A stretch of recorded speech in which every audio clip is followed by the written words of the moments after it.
Welcome to the Measure Success podcast, where we talk with top leaders about effective strategies that inspire success.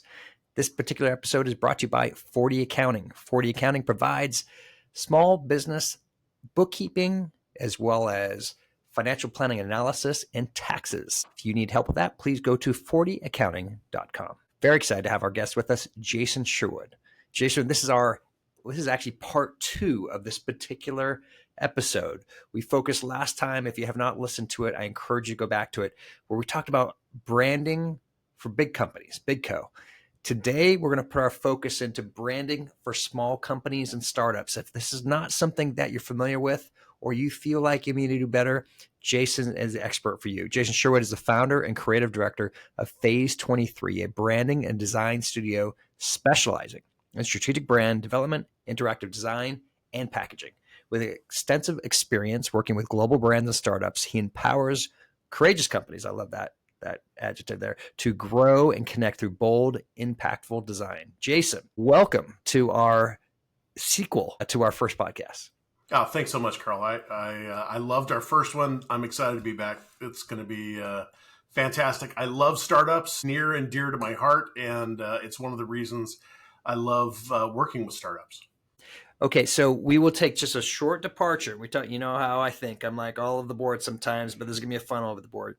You were a part of a startup in the past. So why I'm bringing this up is sometimes people do things and they're like, they sometimes don't actually have real experience doing it.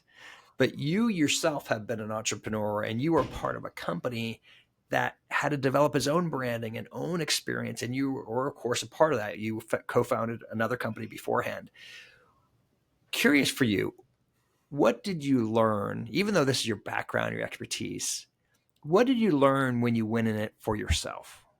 Going through it, I think most designers and particularly creatives will say you are generally your worst client. So if you're doing work for yourself, it's the most difficult thing that you can do, mainly because you're so self-critical and it's difficult to find yourself nailing down some of the key things that we ask our clients to do. So in reality, it was a great exercise in what I do with many of our clients, which is to sit down and say, what are we really about? What do we really stand for? What are we trying to accomplish? How do we want to connect with our customers? This particular product was a consumable product, so it was something that tasted great. It was good for you. There were all of these things that were advantageous, but it was completely new market space. Nobody else had a product exactly like it. It wasn't a coffee. It wasn't a hot chocolate. It fit in between, and it didn't really match any existing profile. So we were really treading new ground at the time. And so between my partner and I, we really sat down and had to do some of the hard work, which is making sure we understood who we were and defining some of those characteristics that we wanted to share. We've talked before about what it is to sort of lead your tribe, so to speak. And again, to use some of the marketing buzzwords that often get used. But I think when you have a community of people people that have similar interests. We talked last time about a brand not being your logo, not being a set of colors or a typeface, but it's how others, your consumers, view and see you. It's how they feel about you. And we get to influence that through the way that our logo, our colors, those other things, the way we communicate, the words that we use. But it has to resonate and connect with them. So back to your original question, it was going through that process and seeing some of the soul searching for an entrepreneur that goes through that and to not take that lightly. I think sometimes as someone on the outside, it helps because we're able to step in and help evaluate what are those things that really matter? It's difficult for founders to separate themselves from the company. And oftentimes they look at their brand or their company as a representation of themselves, where that's not always true. And so in working with companies, I often tell and have to remind founders, just remember, you are not your company. And who you're speaking to, you're not speaking to them as yourself. it's the company speaking to them. And you as the founder are one of those voices, but it's not the same. So that's one of those things that, again, as a founder, I had to recognize I was not my company. And it needed to have a separate voice from my own. Boy, that's a whole different discussion, right? Of creating your personal brand, right? Yeah. Versus the company brand. Yeah. And I think there's a very big misunderstanding. I even myself, I've been learning that a little bit more recently. Like, especially when you have your own, once again, you have your own company and you are even doing the work, in my case, doing consulting or doing accounting work. It's, in that case, it's not about me. It's about the company's services. Right? Why people might, quote unquote, like me, that's more about my brand and understanding the difference behind that. But dropping back to, once again, the individual, the startup, I appreciate you sharing about that of on your own company, of how you had to separate yourself. It's not easy. You know, it's kind of the joke with like anytime you're doing your own stuff, we're typically pretty bad at it. I could even admit when it comes to my own strategy, right? I even myself need to bounce back ideas off of other people because I can get caught in this vacuum, right? Of not seeing necessarily the right direction of where my strategy can go. But man, when I'm working with somebody else, you feel like a genius, right? Absolutely. Because it's just so different and you're separated. You don't have that emotion tied into everything that you've done in the past. So let's just follow your company a little bit further. Sure. So you established your brand. Maybe I should ask the question when, but did you have to change your brand or your design along the way, and why?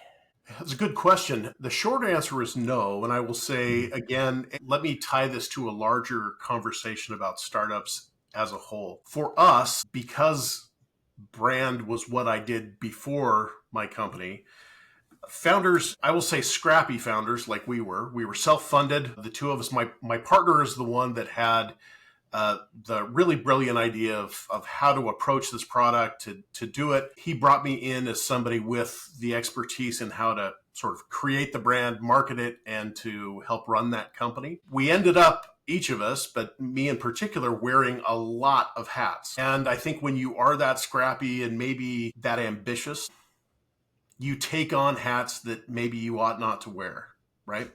So the good news about our brand is that's what I was really good at. And running the company, I was good at that, right? Those were things that were part of what we'll call our core competency, right? Those are the things that really moved us forward in a positive way. So once I established what we wanted to do as a brand, I had a very clear trajectory as to how I wanted us to progress. So I knew what that narrative, what that trajectory was going to look like over 6 months, a year, 2 years, 6 years. So I knew what that was going to do. Other aspects of my business, however, I think suffered because I didn't have that same kind of vision. And I see that with other founders in regards to what they do with their brand. So they will look at it and say, here I am in year 2, struggling, fighting. Well, I've got enough gumption that I can create a brand. I've used some other tool or a cousin that maybe is a designer and have cobbled some things together that get us this far, but there's not a trajectory or a plan on how to extend that brand to, let's just say, even a local or regional market, let alone a national audience, right? So I see a lot of that where their core competency is in another area, and yet because of the gumption, the energy, frankly, sometimes the lack of funds, they are just trying to take everything on and don't recognize what that could actually achieve them if they were to really make the investment and say, hey, we're going to put some effort and time with an expert in getting us there. And I certainly saw that in other aspects of our business until I kind of wised up and saw, oh, you know what, we really need this in another place. So sometimes the most dangerous thing in any business, in any what I call functional area or or perhaps something that you work on is when there isn't what I'd call known expertise, or even worse, when it's perceived that, quote unquote, we have expertise in it because we do it one time a year. Yeah. I run into that with corporate strategy a lot. People are like, well, I Mm. do this once a year, and so I'm expert at it. It's like, really? That's interesting. Like, you become an expert at a heart surgeon because you operate on a heart once a year. It's what I mean. Like, there's these interesting like philosophies that people have, and I'm saying this on the marketing side and the advertising side, or not necessarily advertising, but in the marketing and branding. On board meetings, the outside of strategy, the one worst other thing that board members will bring up, what I'd call with limited or very little expertise, is they'll say, oh, why don't we do this with our brand? Right. Mm. I don't know why people don't think there's actually expertise in it, but it's amazing how often people don't know that there is a science behind it.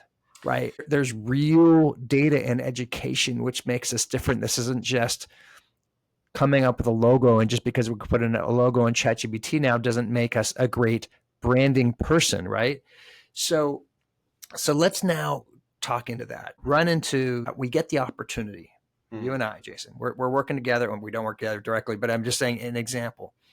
We come in and we say, wow, we have a branding opportunity where we haven't figured out our brand. And then you have an owner that turns back and saying, what do you mean? Help describe that, when you're coming in and you're trying to help somebody figure out to why a brand is important. What do you help them to understand why it's so important, and not just for today, but for the future? And there's a lot of components to it. So let's sort of paint with a broad brush to kind of talk about this a little bit. So we talk about resonance, right? What connects with people, what connects in terms of the right people, right? So oftentimes in branding and or marketing, we talk about archetypes. Carl Jung famously talks about 12 core archetypes that has been used in everything from movies and books, and certainly in marketing we've adopted many of those. Some of the most commonly adopted, or ones that we can see in our backyard at Nike, is the hero, right? The hero is looked at as this archetype that there's an objective, there's an obstacle, they need a mentor, there's a foe that needs to be vanquished. There are these components to the hero's journey, right? That there's a compelling arc, right? We see that in movies everywhere there, and within that, you can begin to tell that story in a compelling way. Now, we're not literally telling a hero's story. Well, in some ways we are, but you're connecting to an audience. But who is our audience? Is our audience a hero? Is our audience an explorer? Is our audience the sage? Is our audience the lover? Anyway, you have all of these archetypes and you're trying to connect those. And by understanding what motivates and what directs them, I've actually found in many cases the audience wants to feel like they're the hero. So it depends. Now, there are many companies that actually think that they might be the sage because they have something really wise to tell them, especially in technology, right? But in reality, they may really live in another archetype based on their culture, based on the problem they're trying to solve. And so by understanding what their product does, what their culture is, and understanding what resonates with those two things, well, and maybe a couple other factors that come into that, then you can begin to understand who we are as a company, right? This is how we should sound. This is how we should look. These are the types of colors and things that really get us excited. And that should resonate with the people we're trying to connect with. And those people, hopefully we've developed at least 2 or 3 different sort of personas that make sense for what it is, the offering that we're making, right? And by understanding them, knowing what their journey is, then we can resonate with what they need. So by understanding those fundamentals, now we start to connect words, visuals, imagery, motion, sound, all of those things to make sure that we're speaking a language that connects us. And it can't be false. Mm. You can try to tell a tale that doesn't resonate, right? We say that we're this, but on the back, we're not really, right? That's the quickest way to tank your company, right? Mm. Because consumers can smell it a mile away. You say you're one thing, but in the back, you're not, right? And you'll kill yourselves. On the other end of that, the consumer, if you're trying to speak to them, but you don't deliver, consumer will walk away and they're not coming back. Now, if you deliver and they feel that you are truly, there's a great example. There was a company in the East Coast, and I'll try to give this as a very short snippet. They had been in business probably 4 or 5 years. This was a jewelry company, very regional, very tight-knit community. Wonderful women led by a dynamic leader. And she cared about her customers, and she was really delivering jewelry made specifically for this type of woman. And they were doing really well. And then there was a massive problem with their warehousing. And during a peak time where they were trying to ship, she literally went without shipping product for almost 3 months. Oh. Almost killed the business, right? But instead of trying to sidestep the problem. I mean, you would look at it and say, yes, this is a problem. It's a functional problem. It's a logistics problem. It's a reputation problem. I look at it as a brand and a voice challenge, right? But because she had done so much work ahead of time in building both trust and a brand that people connected to, she got out in front of it, communicated as much as possible, and because her brand was built on trust, those people stuck with her throughout this whole period where people are waiting on their orders during a peak gifting season. She ended up at the end of it. Those orders, she lost very few orders and came back at the end. Of course, she was trying to help promote at the end and did some. I'm always a little bit hesitant when you start trying to discount in order to generate sales. It's definitely a double-edged sword, but she gave some promotions, some incentives, and what ended up happening. She ended up the next quarter ended up outselling any other quarter she had ever had in her business. Wow.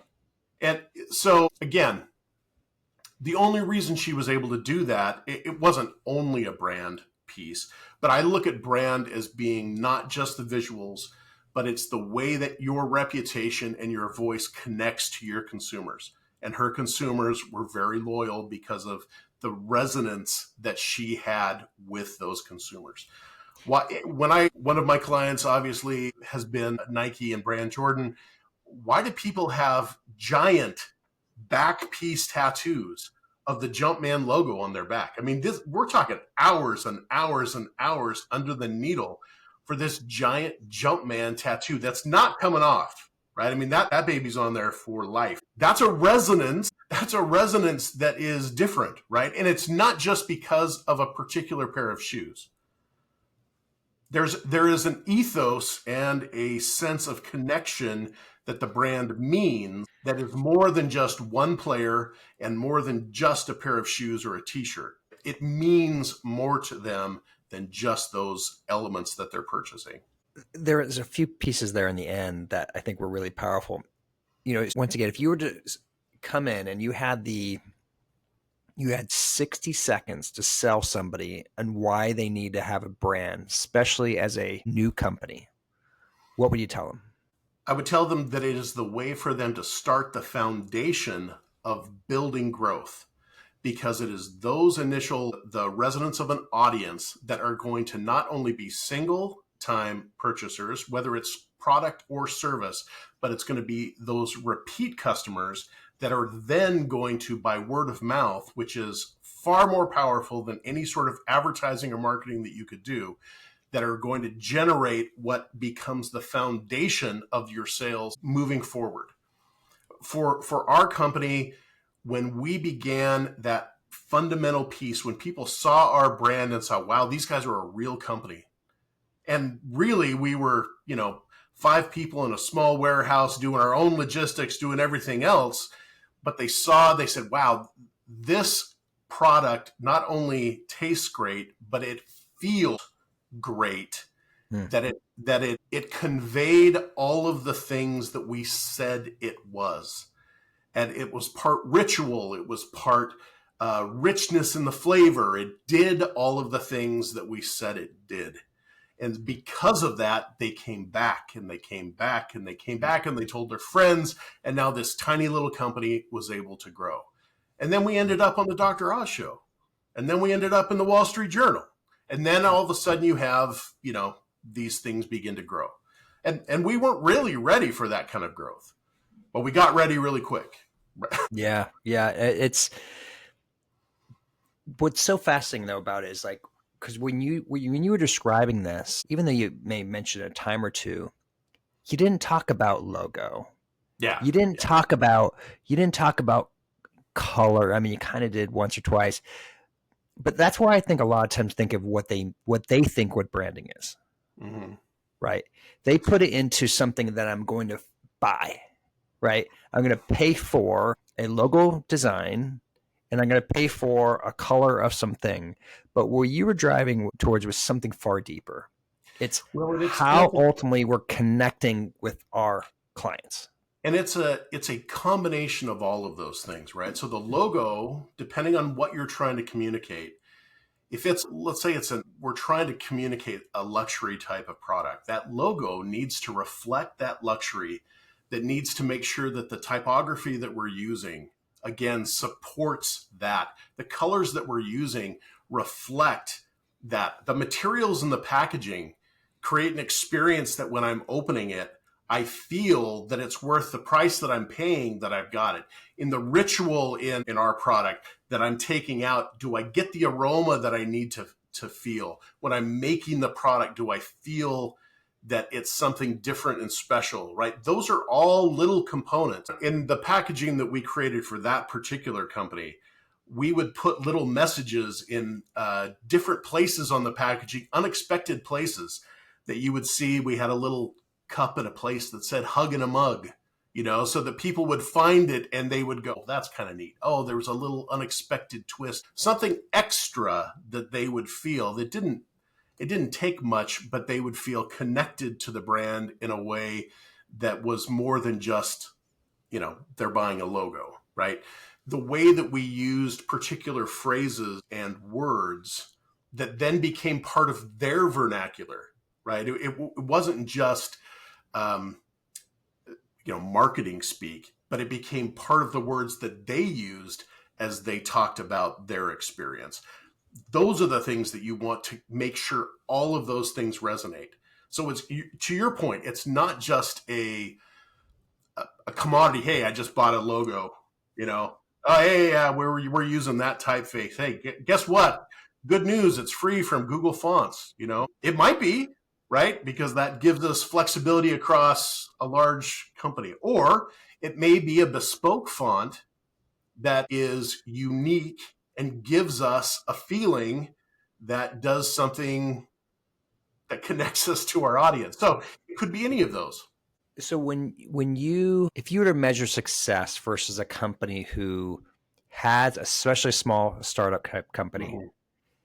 that has a good brand versus that what doesn't, how is that defined? How can you tell when you're looking at something?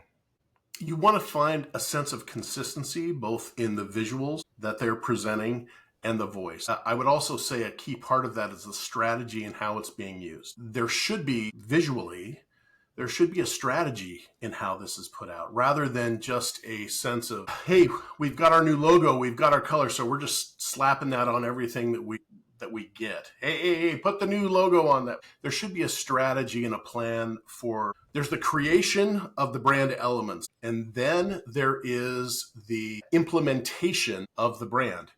The thing that connects those two things is, some people will call them, your style guide. I use what I call a creative system, or there's a variety of different terms that you can use that sort of that creates a bridge between the actual elements themselves, how they should be used, and then the implementation strategy and how you approach that for the foreseeable future. It's also a living document because as you look at it through your first 6 months and then maybe your second 6 months, there may be things that you need to pivot. And so, as an agency working with a startup, you want to be right there to be able to say, we're feeling this is maybe creating a little friction. Let's pivot immediately so that we can either catch the wind, or we need to, this isn't resonating the way we want to. Let's make sure that we pivot so that we're able to really resonate in the way that we want to. Hopefully, we've done enough work ahead of time that we don't catch too much friction. I feel lucky enough, maybe not lucky enough. I think we work hard enough to try to avoid enough friction up front that we're really heading in a good way. But oftentimes things will happen within the world that then says, maybe we need to pivot a little bit to make sure we're approaching this in a way that our audience is going to feel is sits right with them. And so we want to make sure that we roll that way. When you're working with your own clients, how do you measure success with them directly? Oftentimes, it depends on the client. Do they want to look at it monetarily? What are they looking at? Is their KPI number of clients or customers within this period of time? If it's a service, are they looking at what is the service number? If our KPI is driven around, are we trying to get people online? Are we trying to get per box sales? I mean, those are kind of, it will depend. Sometimes it's a mixture of those. Sometimes we look at online engagement based on the social media outreach. If we're doing a PR component, how are we able to get placed? And then what's the response from that? I mean, there are ways for us to do measurement on that. It's pretty neat to be able to see what sentiment comes back. And those kind of reports, while not necessarily, I wouldn't say sentiment is always a cut and dry metric, but I like it because it gives us a sense overall of what we're able to do. And I love doing random customer interviews where I will literally grab a random customer and we'll give them an opportunity to just give us random feedback. In a way, it gives us some great information. We'll find all sorts of good feedback that way. Jason, for those who, once again, would love to learn more about branding, but they're not quite ready to talk to you yet, what is a book or two that every, especially startup or small, or even small business, I'll just call it small business owner, what should they be reading? Well, I think you could read almost anything that Marty Neumeier has written, particularly, I'm trying to think of his first book, but the second one I think is, thinking of it, Zig Relay Zag, but anything that Marty Neumeier has written, excellent. I think that as you're looking at brands, you've actually got one of the best books. Of course, I look at everything from the lens of branding. So you've got Good to Great behind you. As I read Good to Great, I thought of it through the lens of brand. And so for me, that actually was a really enlightening book. It gave me a lot of clarity. If you're interested in, there are a lot of great books around archetypes. There's one that's called The Hero and the Outlaw, which is excellent on archetypes, particularly around branding. And that would be an excellent read for anyone it's kind of a deep dive. If you're, I don't know that's for someone that's looking at branding specifically, that might be a little deep, but it's a great overview in terms of archetypes. That's perfect. Jason, for those who would like to connect with you and learn more about what you're doing, where should they go? You can always find me on LinkedIn at Jason Sherwood. They can email me at jason@phase23.com, PHASE23.com. And our website is phase. Jason, it's been an absolute pleasure to have you on a sequel. I loved what we did today of talking about in particular about small business branding, and you took a level deeper, which I think is going to be really helpful once again for entrepreneurs and business owners. And then also just once again, everything you're doing. I'm glad once again we got reconnected. It was a lot of fun to do this again Yeah. So thank you so much. And I appreciate you on social media. You reached out, did some fun things, and I appreciate you just putting a little extra effort into that as well. Oh, absolutely. It's been an absolute pleasure. Love it, Carl. Anytime. And to everyone else is listening, I encourage you to reach out, learn more specifically what Jason is doing at phase23.com. He is a wealth of knowledge when it comes to design. He's literally worked with some of the best companies in the world who do this. And then also he has his own firm where he helps them, companies, small and big, get their brand really understood to make a real difference in who they are and how they sell and connect with their clients. As we always like to say, wishing you the very best at measuring your success. Have a great day.